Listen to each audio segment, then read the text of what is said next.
મેલડી માતાની એક અનોખી વાર્તા। એક ગામમાં રાઘવ નામનો ગરીબ ખેડૂત રહેતો હતો। તે મેલડી માતાનો બહુ મોટો ભક્ત હતો। તેના જીવનમાં ઘણા સંકટો હતા। ખેતરમાં પાક ફસાતો નહીં, ઘરનું આર્થિક સંચાલન મુશ્કેલ બનતું, પણ તેમ છતાં તે દરરોજ મેલડી માતાને ભક્તિભાવે પ્રાર્થના કરતો।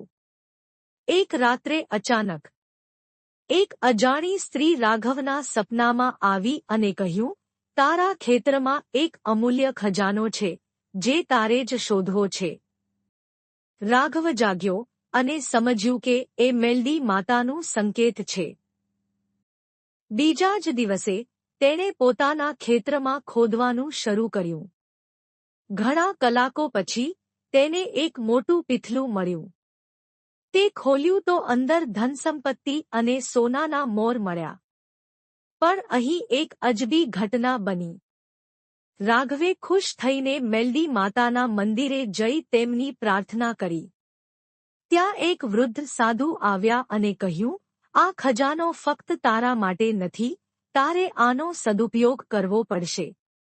રાઘવે વિચાર્યું અને એ પૈસાથી આખા ગામ માટે એક મોટું તળાવ અને એક મેલડી માતાનું મંદિર બાંધ્યું। ખેતરોમાં પાણીની સમસ્યા ઓછી થઈ ગઈ, લોકો ખુશહાલ બન્યા અને ગામ વિકસી ગયું।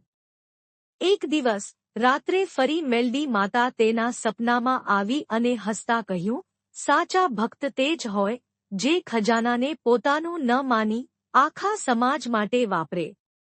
તે દિવસથી રાઘવનું નામ ગામભરમાં મેલડી માતાના પ્રિય ભક્ત તરીકે જાણીતું બન્યું।